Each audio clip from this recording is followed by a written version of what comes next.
I was called into Bernard Walker's office on a Tuesday morning without warning. He slid a termination document across his mahogany desk, his 23-year-old daughter Skylar standing beside him with crossed arms and a smirk. "Sign here. We need fresh perspectives," he said coldly. My 18 years of dedication, 99 patents, and countless sleepless nights meant nothing.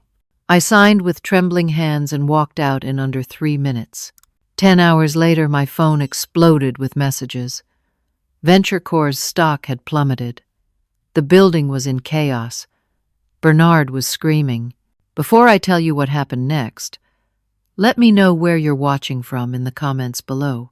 If you're ready to see how I fought back against corporate injustice, hit that like button and subscribe, because this story is about to get intense.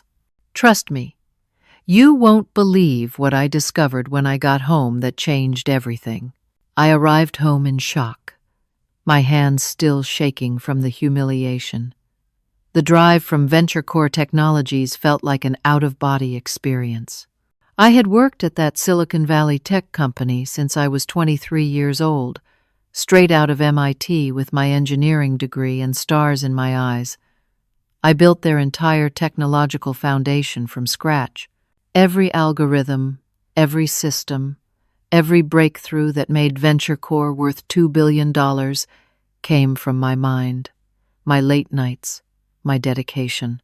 I raised 2 children as a single mother after my divorce from Derek 7 years ago.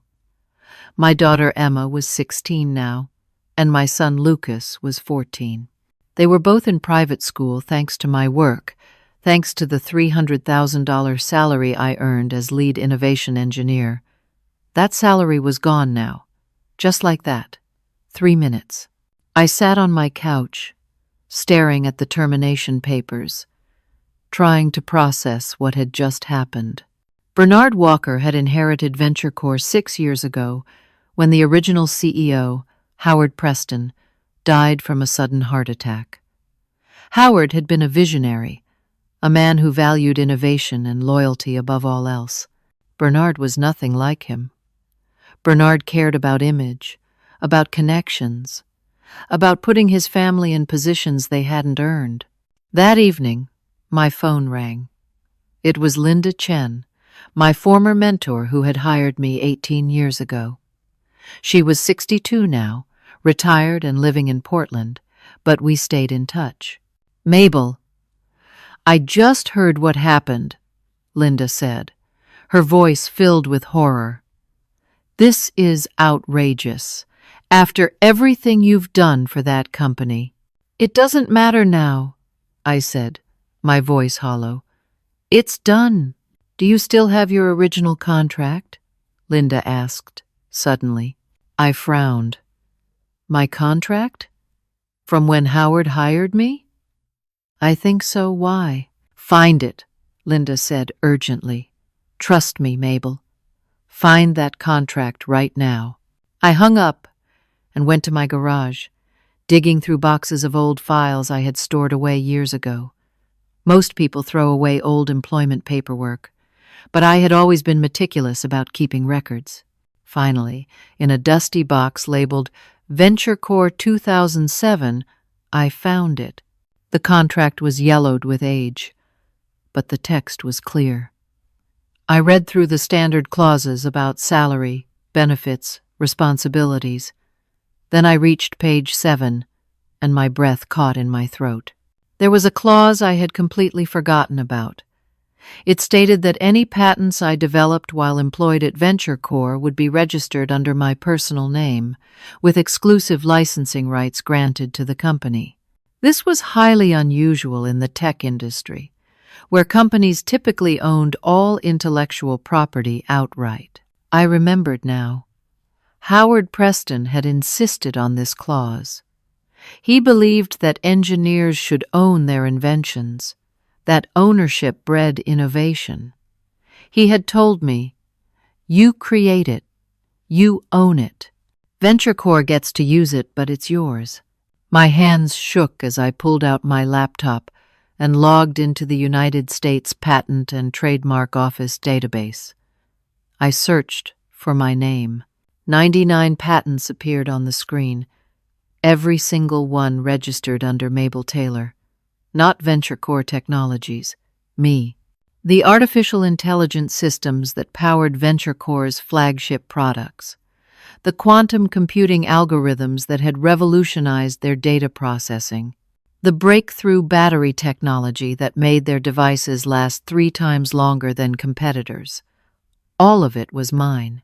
Venture Core's entire $2 billion valuation rested on licensing my patents. And Bernard Walker had just fired me. I called Linda back immediately. "You're right. Every patent is under my name." "I thought so," Linda said. Howard was very particular about that. He wanted to reward his top engineers. Bernard probably never even looked at the old contracts when he took over. "What do I do?" I asked. "You can terminate the licensing agreement," Linda said quietly. "They threw you away like garbage, Mabel. Take what's yours." I spent the rest of the night researching patent law, reading through legal documents until my eyes burned. I learned that I could terminate the licensing agreement with 90 days' notice. Without those patents, Venture Core would have nothing. They couldn't manufacture their products, couldn't fulfill their contracts, couldn't operate. At 2 a.m, sitting at my kitchen table with cold coffee and determination, I drafted the termination letter. I kept it professional and precise. I outlined each of the 99 patents by number and title. I stated that I was revoking Venture Core Technologies' exclusive licensing rights, effective in 90 days. I sent it via certified mail and email to Venture Core's legal department. Then I copied Bernard Walker directly. I finally went to bed at 3 a.m, exhausted but resolute. I had no idea what would happen next, but I knew one thing for certain. Bernard Walker had made the biggest mistake of his career when he fired me in under 3 minutes. My doorbell rang at 6 a.m, jarring me awake. I stumbled downstairs in my bathrobe, foggy from only 3 hours of sleep. When I opened the door, Bernard Walker stood on my porch with another man in an expensive suit. Bernard looked completely different from yesterday. His arrogance had vanished. His face was pale, his eyes bloodshot. He looked like he hadn't slept at all. "Mabel, this is Arthur Manning, my lawyer," Bernard said quickly. "We need to talk. Please, can we come in?" I crossed my arms. "No. Say what you need to say from there." Bernard glanced at his lawyer, then back at me. "The patent situation. We can work this out. I'm prepared to offer you $5 million to rescind the revocation letter." $5 million? I laughed bitterly. "For 99 patents worth $2 billion to your company?" "Fine. 10 million, Bernard said desperately. "And you can come back as Chief Innovation Officer. We'll give you whatever title you want. Schuyler isn't ready. I see that now. Just please, don't do this." I looked at this man who had humiliated me less than 24 hours ago, who had dismissed 18 years of loyalty in 3 minutes, who had smirked while his daughter stood there like she had accomplished something. "You destroyed me yesterday," I said quietly. "You made me feel worthless. You threw away nearly 2 decades like it meant nothing. And now you show up at my house at 6 a.m. because you realize your company is built on my work?" "Mabel, please," Bernard started. "No," I said firmly. "You'll regret coming here. You'll regret firing me. But most of all, you'll regret thinking you could treat people this way without consequences." I shut the door in his face. Within hours, the corporate warfare began in earnest. Venture Core's public relations machine activated with terrifying efficiency. Press releases appeared on major tech news sites claiming I had been terminated for ethical violations and breach of confidentiality agreements. Anonymous sources, clearly planted by Venture Core, told tech blogs that I had stolen proprietary information, that I had been planning to leave and take company secrets with me, that my termination was justified and had been under consideration for months. My LinkedIn profile was flooded with hateful messages from people I had never met. Former colleagues I had considered friends blocked me on all platforms. People I had worked beside for years, shared coffee breaks with, celebrated birthdays with, suddenly acted like I was toxic. Someone leaked my home address online. By noon, reporters were camping outside my house with cameras and microphones. They shouted questions at me through my windows. My neighbors stared and whispered. Emma came home from school that afternoon crying. Her friends had asked if her mom was a criminal. Kids she had known since elementary school were sharing articles about me with laughing emojis. Lucas got into a physical fight at school defending my honor. A boy had called me a thief, and Lucas punched him. The school suspended Lucas for 3 days. My ex-husband Derek called that evening, his voice sharp with anger. "Whatever you're doing with VentureCore, stop it. This is affecting our kids." Emma called me sobbing. "Lucas is suspended." "What are you thinking?" "I'm thinking that I was fired unfairly, and I'm protecting what's mine," I said. "Your pride isn't worth destroying our children's lives," Derek snapped. "Fix this, Mabel, or I'll file for full custody based on your instability." He hung up before I could respond. The next blow came from my bank. VentureCore had filed a preliminary injunction attempting to freeze my assets. They claimed I owed the company for unauthorized use of company resources and damages from breach of contract. It was completely baseless, but while the courts sorted it out, I couldn't access my accounts. I had maybe $2,000 in cash. My mortgage payment was due in 2 weeks. I could barely afford groceries. I needed a lawyer, but every top intellectual property attorney in Silicon Valley refused to take my case. VentureCore had too much influence, too many connections. Nobody wanted to go against Bernard Walker and his powerful board. Finally, I found Thomas Bradley.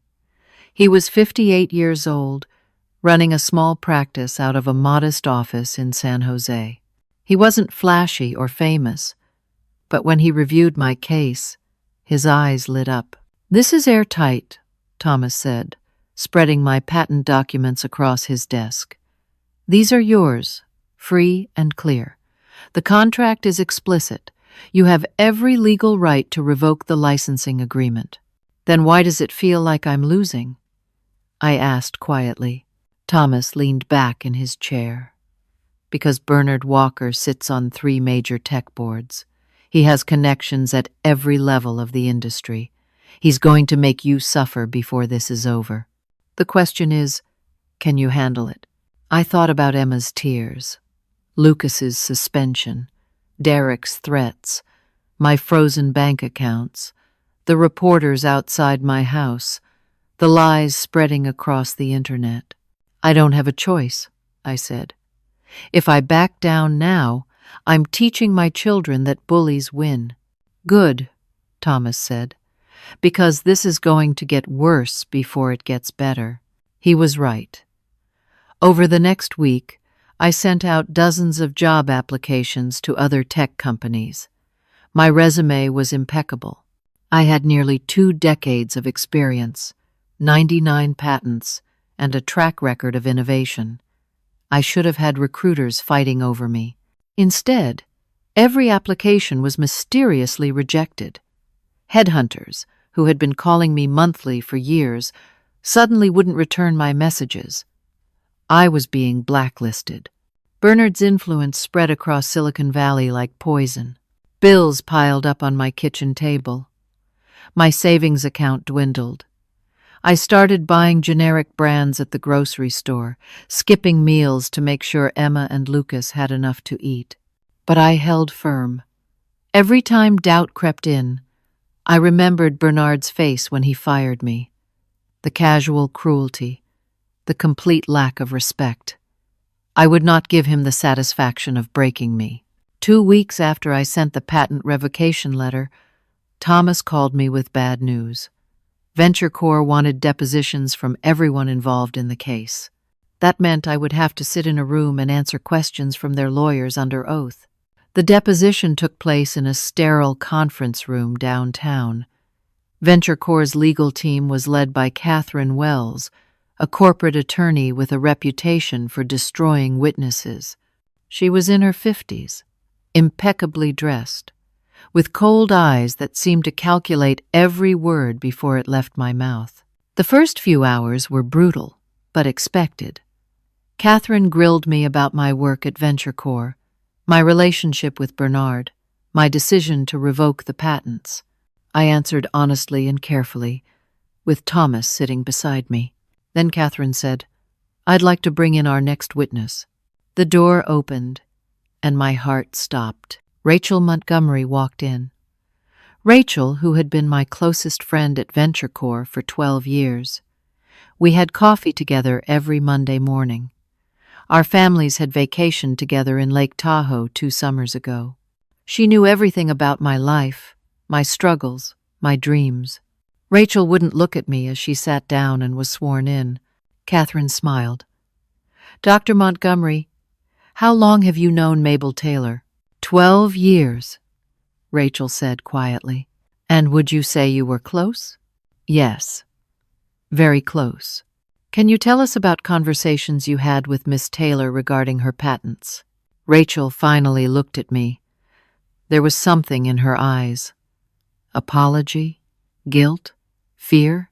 "Mabel often talked about how valuable her patents were," Rachel said. "She mentioned several times that she could leave VentureCorp and start her own company with them. She said she resented that the company was making billions while she only made $300,000 a year. I felt like I had been punched in the stomach. That wasn't true. Yes, I had mentioned the patent's value, but never in the context Rachel was describing. I had never expressed resentment or talked about leaving. "Did Miss Taylor ever discuss keeping her technical documentation deliberately vague?" Catherine asked. "Yes," Rachel said, her voice barely above a whisper. "She said that as long as only she understood the full technical specifications, she would always be indispensable. It was like insurance." Thomas called for a recess. He pulled me into a side room, his face grim. "She's lying to save her job," he said. "Bernard probably promised her your position if she testified against you. This is classic corporate intimidation. But everyone will believe her," I said, feeling tears burn behind my eyes. "We were best friends. Why would she lie?" "Because people protect themselves first," Thomas said. "Stay strong, we'll counter this." But the damage was done.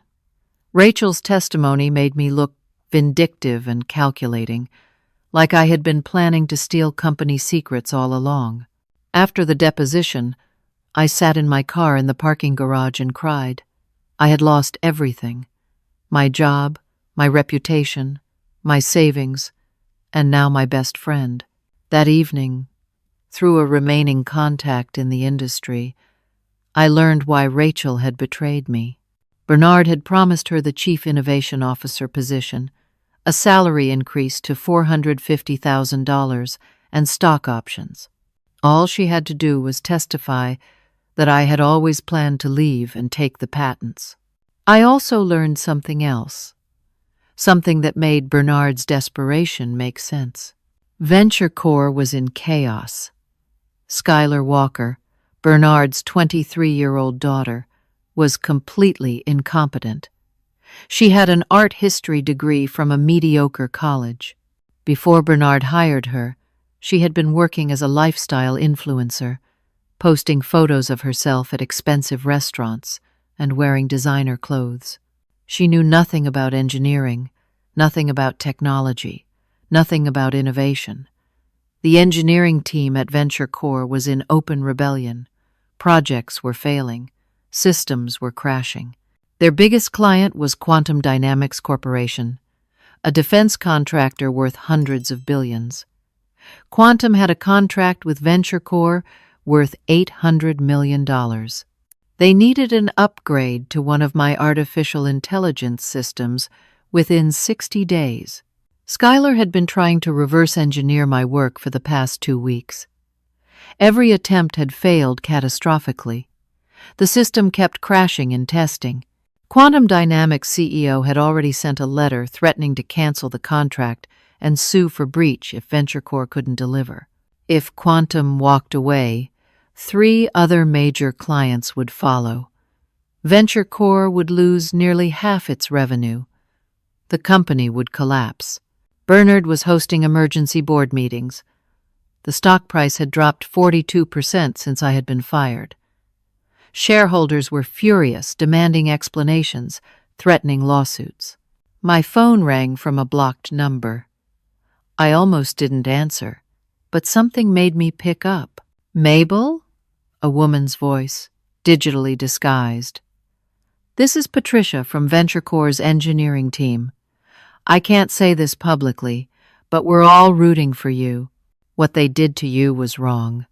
Skylar is destroying everything you built. Please, don't give in to them."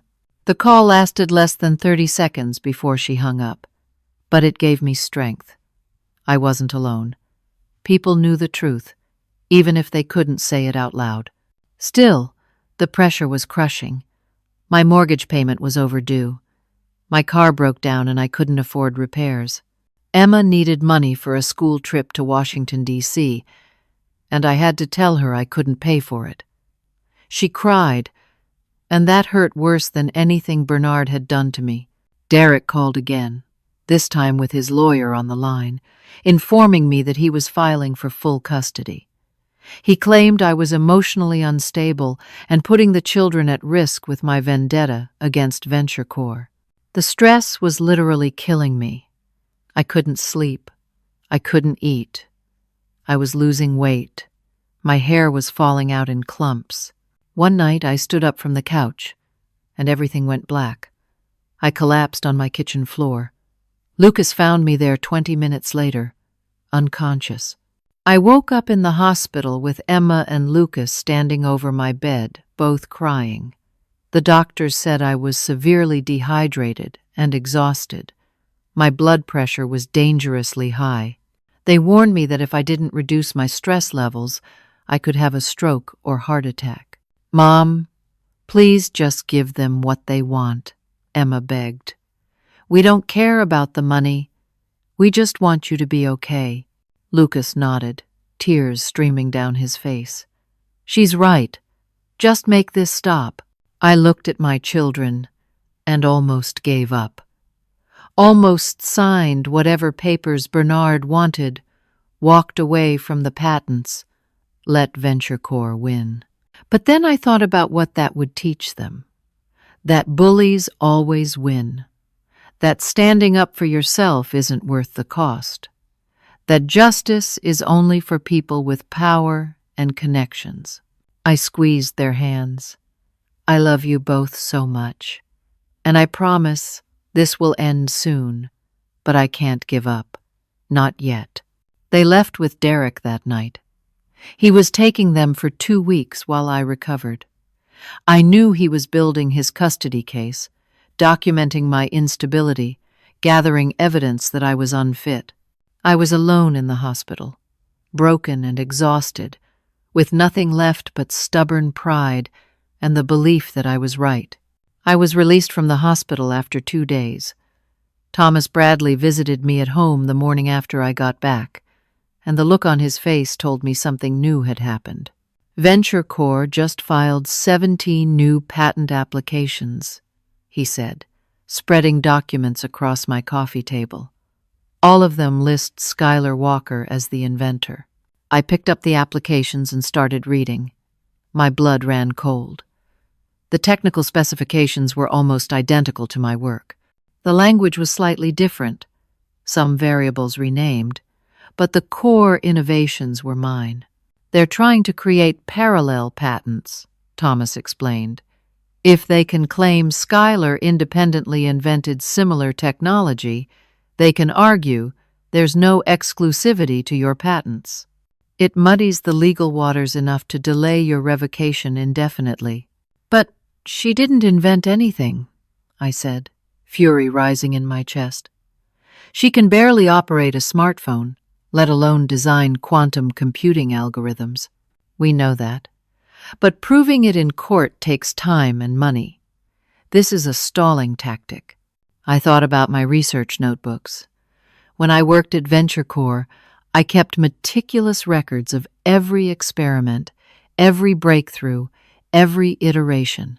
Those notebooks were my property and should have been returned to me when I was terminated. They never gave me back my lab notebooks, I said suddenly. Thomas sat up straighter. You had physical notebooks? 18 years' worth. Every detail of every patent documented chronologically. They're supposed to be personal property, not company records. Thomas immediately filed an emergency motion demanding VentureCore return all of my personal research materials. The judge ordered compliance within 48 hours. When the boxes of notebooks arrived at my house, I knew immediately something was wrong. There were only 12 boxes. There should have been at least 20. I opened them frantically. Pages were missing. Entire sections torn out. My documentation on the most valuable algorithms, the quantum encryption protocols, the breakthrough battery chemistry, all gone. Someone had carefully removed every page that detailed my most important work. I checked the remaining pages for any sign of who had done this. Then I found it. A smudged fingerprint on one page, and in the margin, barely visible, a small doodle of a heart with the initials SW. Schuyler Walker had been in my laboratory, going through my personal research. Thomas subpoenaed security footage from VentureCore through the discovery process. When we reviewed it, the evidence was damning. Schuyler entering my old lab at 11:30 at night, multiple times over the past 3 weeks, carrying stacks of my notebooks out. The timestamps corresponded exactly with when the patent applications were filed. But then something happened that made everything exponentially worse. My home security camera, which I had installed after my address was leaked online, captured footage at 3 in the morning. A man in dark clothing approached my back door with professional lock-picking tools. He worked for less than 2 minutes before the lock clicked open. I watched in horror as this stranger entered my home, walked through my kitchen, climbed my stairs while my children and I slept. He went directly to my home office and spent 20 minutes photographing documents with a specialized camera. The police came when I reported it, but they found nothing. No fingerprints, no evidence, no trace of the intruder. He was a professional. Thomas hired a private investigator named Janet Holbrook. She was a former FBI agent in her mid-40s, sharp and thorough. Within 3 days, Janet identified the intruder. His name was Craig Patterson. He was a so-called corporate investigator with a very questionable reputation. He specialized in industrial espionage, digging up dirt on competitors, obtaining information through methods that skirted the edge of legality. Janet discovered that Craig had been hired by VentureCore twice before, once to investigate a competitor's trade secrets, and once to find compromising information about a board member who opposed Bernard. There was no paper trail connecting Bernard directly to hiring Craig for my break-in, but the pattern was clear. Bernard had sent someone into my home to search for evidence he could use against me. I no longer felt safe in my own house. Every shadow made me jump. Every noise woke me from the little sleep I managed to get. I sent Emma and Lucas to stay with Derek, telling them it was just for a couple of weeks while I handled some things. The truth was, I couldn't protect them. If someone could break into my house once, they could do it again. Both kids were angry with me. Emma screamed before she left. "Why can't you just give them what they want? I hate my life now. Everyone at school thinks you're a criminal." Lucas didn't yell, but his silence was worse. He just looked at me with disappointed eyes and walked out with his suitcase. I was completely alone. The woman who once earned $300,000 a year was now applying for unemployment benefits. I was eating ramen noodles for dinner. My credit cards were maxed out paying Thomas's legal fees. Collection agencies called constantly about unpaid bills. Then Thomas delivered another crushing blow. Venture Corp had filed a countersuit against me. They were suing for $150 million, claiming breach of fiduciary duty, corporate espionage, and intentional interference with business relationships. Every allegation was false, but defending against it would cost hundreds of thousands in legal fees I didn't have. Even if I won eventually, the process would bankrupt me. I sat on my couch that night and cried until I had no tears left. My children hated me. My best friend had betrayed me. My reputation was destroyed. My savings were gone. Someone had broken into my home. I was facing a $150 million lawsuit. "I can't keep fighting," I told Thomas on the phone. "I have nothing left. Maybe I should just settle." "Don't you dare give up now," Thomas said firmly.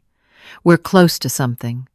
Janet is digging deeper into Venture Corp's finances. There's something there. I can feel it."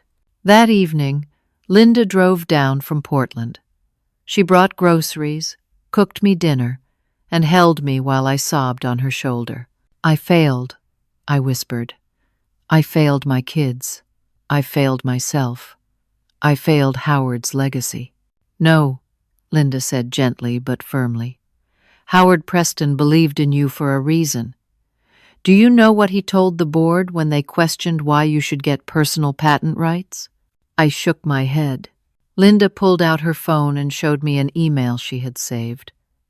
It was from Howard to the Venture Corp Board of Directors, dated June 2007. It read, "Mabel Taylor is the soul of this company. Without her genius, we're nothing. She deserves to own her work. Any board member who opposes this can submit their resignation immediately. I will not compromise on rewarding true innovation." I read the email 3 times, tears streaming down my face. "He fought for you," Linda said. "Now you need to fight for yourself. Not for money, not for revenge, for justice, for every engineer who gets exploited by companies that value connections over talent." I wiped my eyes and nodded. "I'm not giving up." "Good," Linda smiled, "because Janet just texted me. She found something big in Venture Corp's financial records. Just when everything seemed hopeless, my laptop pinged with an encrypted email. The sender was marked only as QD secure. I almost deleted it as spam, but something made me open it. The message read, "Miss Taylor, this is Dr. James Henderson, Chief Executive Officer of Quantum Dynamics Corporation. I need to speak with you in person regarding a matter of mutual interest. This communication must remain confidential. Please call the number below from a secure line." I showed Thomas the email. He raised his eyebrows. Quantum Dynamics is Venture Corp's largest client. "This is interesting." I called from Thomas's office using his secure phone line. Dr. Henderson answered immediately. "Miss Taylor, thank you for calling. I understand you're in a difficult situation with Venture Corp." "That's an understatement," I said. "I'll be direct. We know what Bernard Walker did to you. We know Skylar Walker has no qualifications. And we know she destroyed $2 million of our equipment last week, trying to implement your system upgrade." My jaw dropped. $2 million? She had no idea what she was doing. The Cascade failure took out an entire testing facility. We have the contract right to sue Venture Corp for gross negligence, and we intend to exercise it. Dr. Henderson proposed meeting in person.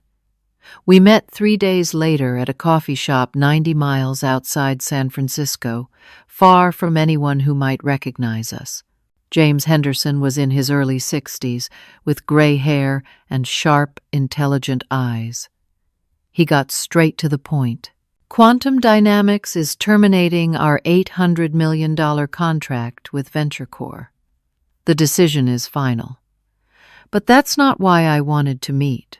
He slid a folder across the table. I'm offering you a position, Chief Technology Officer at Quantum Dynamics, $500,000 salary. Equity package worth approximately $2 million over 4 years. Complete autonomy over your department. Bring your patents, and we'll build something better than VentureCore ever was. It was an incredible offer. Everything I had lost handed back to me on a silver platter, but I hesitated. I appreciate this more than you know, Dr. Henderson. But I don't just want a new job. I want justice. James nodded slowly. I understand. Then consider this. When we terminate our contract next week, VentureCore loses $800 million in guaranteed revenue. Their stock will drop another 30 to 40%. Bernard Walker's board will panic. That's just the beginning of his problems. He stood to leave, then paused. You built something remarkable, Miss Taylor. Don't let corrupt people destroy it. Whether you come work for us or not, we're in your corner. That evening, 3 people arrived at my door unannounced. I recognized them from VentureCore board photos: Helen Pritchard, Robert Duncan, and George Marshall. All were in their 60s, well-dressed, looking uncomfortable on my modest porch. Miss Taylor, Helen said, may we come in? We need to discuss VentureCore's future. I let them into my living room, wary and confused. Helen spoke first. We owe you an apology. We didn't know about the patent situation when Bernard terminated you. We weren't even informed until the legal department received your revocation notice. What he did was unconscionable. Robert Duncan leaned forward. The company is collapsing. Stock down 63%. 4 major clients have terminated contracts. Shareholders are threatening a derivative lawsuit against the entire board. George Marshall added, We've lost $1.2 billion in market value in 3 weeks. At this rate, VentureCore won't exist in 6 months. Why are you telling me this? I asked. Helen looked me directly in the eyes. Because we want Bernard out. We have the votes to remove him as Chief Executive Officer, but we need your help to save the company. They laid out their proposal. Bernard would be forced to resign. Schuyler would be removed immediately. The board wanted me to return as Chief Executive Officer of VentureCore, not as an employee under someone else. As the leader, I would license my patents back to the company under my terms. I would have full operational control, a significant equity stake worth approximately 30% of the company, and a permanent seat on the board. Why would I save a company that destroyed me? I asked. Because 3,000 people work at VentureCore, Robert said quietly. Most of them had nothing to do with what Bernard did. They have families, mortgages, children in college. If the company fails, they lose everything. Helen added, and because you could rebuild VentureCore into what it should have been all along, Howard Preston's vision, a company that values innovation and integrity. They needed my answer within 72 hours. If I refused, they would liquidate VentureCore and sell its assets. Thousands would lose their jobs. After they left, I called Thomas, Linda, and even my children. I needed perspective. Emma surprised me. She had been so angry, but now she said, Mom, you should do it. Show everyone you're not the villain they made you out to be. Prove that you're better than Bernard. Lucas agreed. But only if that girl is completely gone. And her dad, too. Linda was enthusiastic. This is justice, Mabel. Not revenge. Justice. Thomas was more cautious. It's risky. Are you sure you want to go back to a place that treated you so terribly? I'm not going back to the same place, I said. I'm going to change it. Meanwhile, chaos continued at VentureCore. An investigative journalist named Marcus Wright published an explosive exposé in a major tech magazine. The article detailed Bernard's nepotism, Schuyler's complete lack of qualifications, the attempted patent fraud, and even mentioned the suspicious break-in at my home. The article was titled, "How Silicon Valley's Boys Club Destroyed a Billion-Dollar Company." It went viral. Public opinion shifted dramatically. Social media exploded with hashtags supporting me. Tech industry leaders tweeted their outrage. Several prominent Silicon Valley chief executive officers publicly condemned Bernard's actions. But Bernard wasn't done fighting. He appeared on a major financial news network, looking haggard but defiant. "Mabel Taylor is trying to extort this company," he told the interviewer. "She's holding 3,000 employees hostage by refusing to license patents that she developed using company resources. This is corporate terrorism." His performance was convincing. Some people started questioning my motives. Was I being vindictive? Was I punishing innocent workers for Bernard's mistakes? The pressure from all sides was unbearable. Return and save the company, becoming a hero? Or walk away and let it burn, taking a new position at Quantum Dynamics? I lay awake that night, staring at my ceiling, knowing that whatever I decided would define the rest of my life. I had 48 hours left to make my decision when the news broke that changed everything. Bernard Walker had entered negotiations to sell VentureCore Technologies to Shanghai Tech Corp, a Chinese conglomerate with deep pockets and questionable business practices. They were offering $1.3 billion for complete acquisition.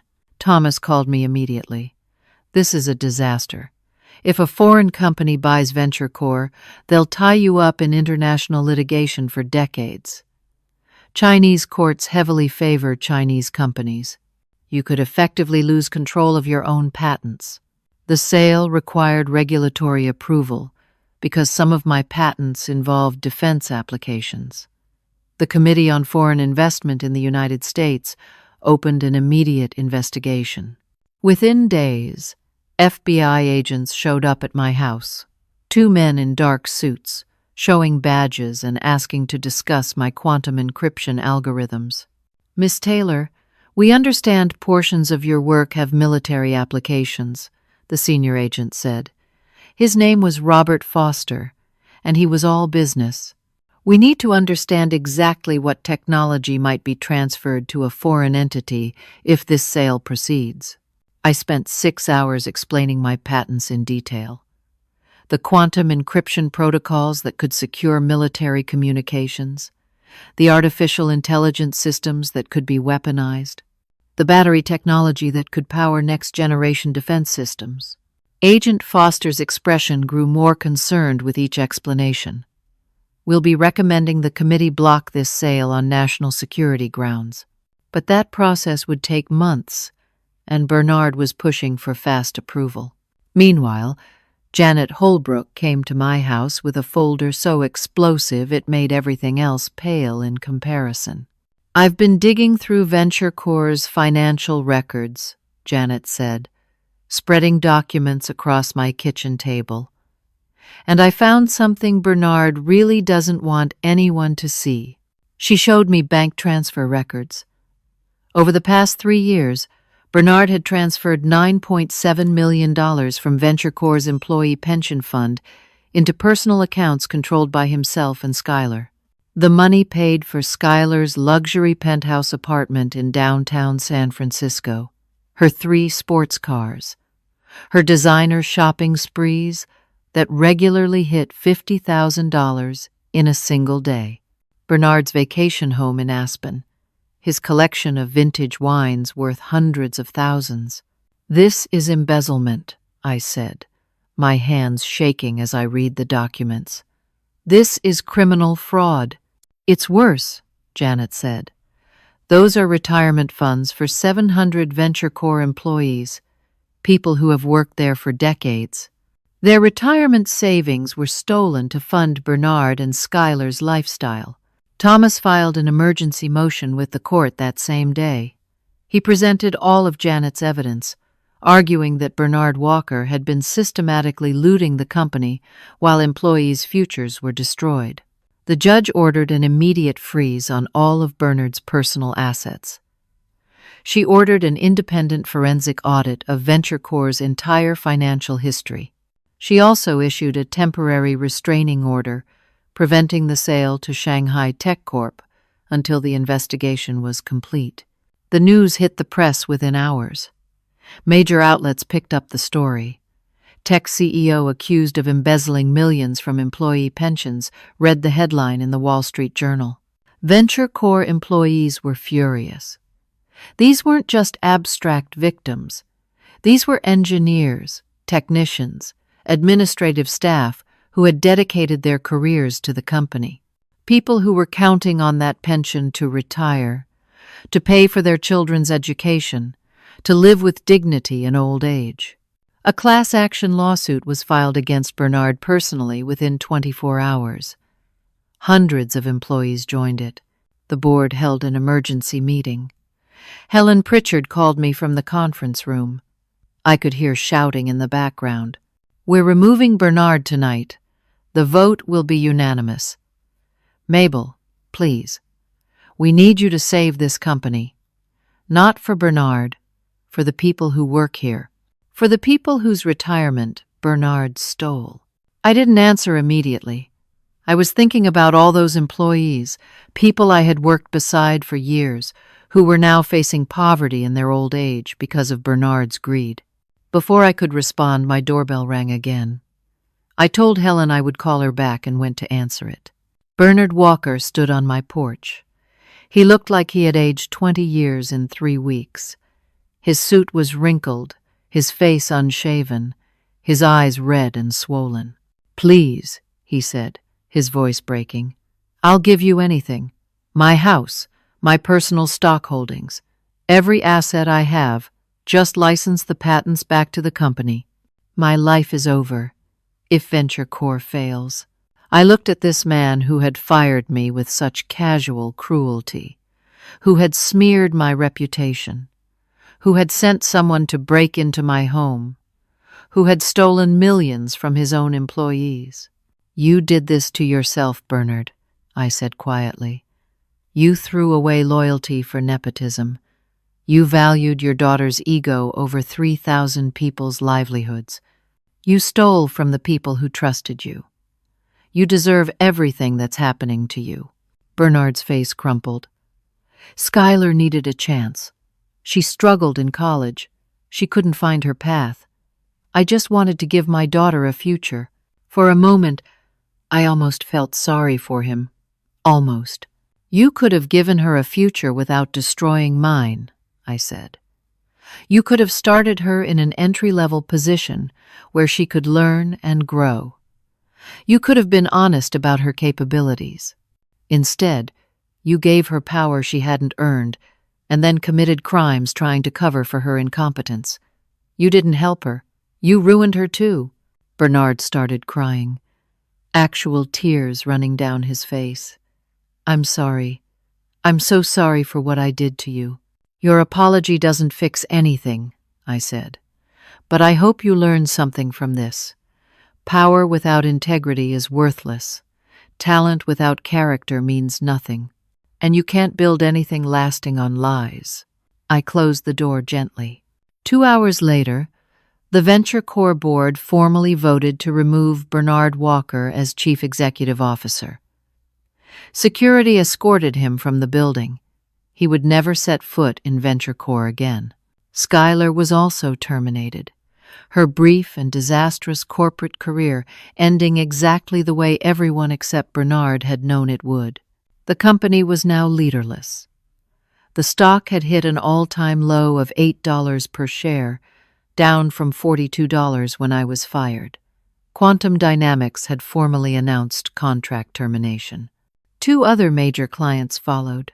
VentureCore had approximately 3 weeks before complete insolvency. After that, bankruptcy and liquidation. 700 employees would lose their jobs, and their stolen pensions might never be recovered. Helen Pritchard called me one final time. Her voice was exhausted, defeated. "Mabel, I'm begging you. Not for Bernard, not even for the board, for the people who work here, the engineers who built things alongside you, the administrative staff who kept the company running, the technicians, the maintenance workers, the people in the cafeteria. They're all going to lose everything if you don't help. Please, you're the only one who can save VentureCore now." I stood in my living room, looking at Emma and Lucas, who were watching me with worried eyes. "What does your heart tell you, Mom?" Emma asked softly. I thought about Howard Preston, who had believed in rewarding innovation. About Linda, who had fought for me when no one else would. About the 3,000 people whose lives hung in the balance. I thought about justice versus revenge, about building something meaningful versus watching the world burn, and I made my decision. I called Helen Pritchard back within the hour. "I'll do it," I said, "but on my terms, non-negotiable." I laid out my conditions. 30% equity stake in VentureCore, making me one of the largest shareholders. Complete operational control as chief executive officer with a 5-year contract that could only be terminated for cause. Exclusive perpetual licensing of my 99 patents to the company, with provisions protecting my ownership if I ever chose to leave. I demanded the creation of an independent ethics board with power to review and veto executive decisions. I wanted a $10 million fund established immediately for women in STEM education, pulled from company profits before any dividends to shareholders. I required a public acknowledgement from the board about what had happened to me, clearing my name completely. All of VentureCore's previous lawsuits against me would be dropped with prejudice, meaning they could never be refiled. Every penny of my legal fees would be reimbursed. Bernard Walker would face criminal prosecution without any interference from VentureCore. The company would cooperate fully with law enforcement. The stolen pension funds would be returned to employees with interest from company reserves. And one more thing. I wanted Skylar Walker to make a public video apology, taking responsibility for her part in what happened. Helen didn't hesitate. Accepted. All of it. "When can you start?" "Monday morning," I said. The announcement went out the next day. Mabel Taylor, the engineer who had been fired and humiliated 3 weeks ago, was now Chief Executive Officer of VentureCore Technologies. The stock immediately jumped 28%. By the end of the week, it had recovered to $23 per share. The bleeding had stopped. Industry leaders called to congratulate me. Dr. James Henderson from Quantum Dynamics was among the first. "I'm glad you stayed to fight," he said. "We'll renew our contract under your leadership. I have faith in you, not the company." My first day back at VentureCore was emotional. I walked through the front doors at 7 in the morning, carrying a box with a few personal items and a whole lot of determination. The engineering team was waiting in the lobby. All 83 of them. When I entered, they started applauding. Many were crying. People I had worked with for years, who had been forced to stay silent during my persecution, could finally show their support. Patricia Chen, the woman who had called me anonymously during my darkest days, stepped forward. "We always knew you'd win. You're the heart of this company, Mabel. Welcome home." Rachel Montgomery tried to approach me later that day. I saw her coming down the hallway, and my stomach clenched. She looked nervous, guilty, scared. "Mabel, I need to talk to you," she started. I held up my hand. "I'm letting you keep your job because your family needs the income.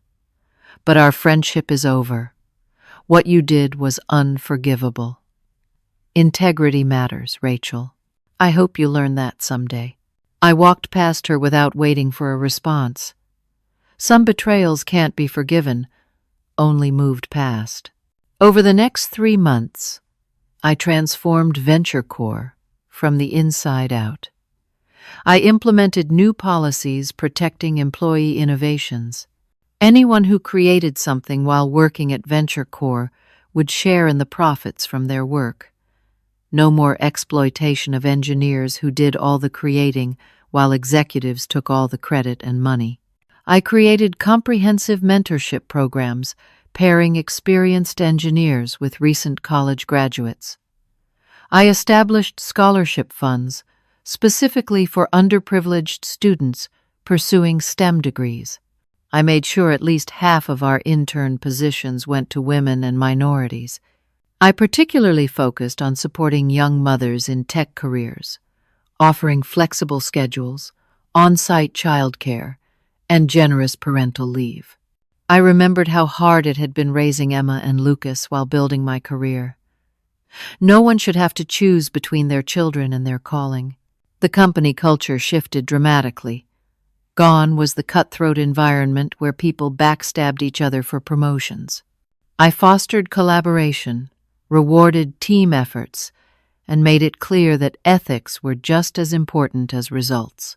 Quantum Dynamics not only renewed their contract, but expanded it to $1 billion over 5 years. Dr. Henderson told me, "We're not buying technology. We're investing in integrity." 2 new Fortune 500 companies signed major contracts worth a combined $700 million. They all cited the cultural transformation under my leadership as a key factor in their decision. Within 6 months, VentureCore's stock surpassed its previous all-time high. The company was now valued at $3.2 billion, a 60% increase from before I was fired. My personal net worth exceeded $600 million between my equity stake and the value of my patents. But money had never been the point. I established the Howard Preston Foundation for Women in Innovation, named after the chief executive officer who had believed in me when I was a 23-year-old graduate with more dreams than experience. The foundation provided grants, mentorship, and legal support for women facing discrimination in technology fields. Bernard Walker pleaded guilty to embezzlement charges. He was sentenced to 7 years in federal prison. He would also be required to repay every dollar stolen from the pension fund, though that would likely take the rest of his life. His reputation was permanently destroyed. The man who had once sat on 3 major tech boards would never work in the industry again. Skylar Walker, to her credit, did make the public apology I had requested. She posted a video online that went viral for all the right reasons this time. "My name is Skylar Walker," she said, looking directly into the camera. "I want to apologize to Mabel Taylor and everyone at VentureCore for my role in what happened. I was unqualified for the position my father gave me. I knew it, and I went along with it anyway because of pride and entitlement. I allowed my father to destroy a brilliant woman's career to cover for my inadequacies. That was wrong. I'm working at a nonprofit now, trying to learn what real work means. I hope someday to earn back even a fraction of the respect Mabel Taylor deserved from the beginning." The apology couldn't undo the damage, but it was honest and humble. I respected that. 6 months into my tenure as chief executive officer, I stood with Emma and Lucas in our new home, not a mansion in Pacific Heights. I had chosen a comfortable 4-bedroom house in a good neighborhood with excellent schools. My children had been through enough chaos. They needed stability. Lucas looked at me seriously. Was it worth it, Mom? All that fighting and suffering? I thought carefully about my answer.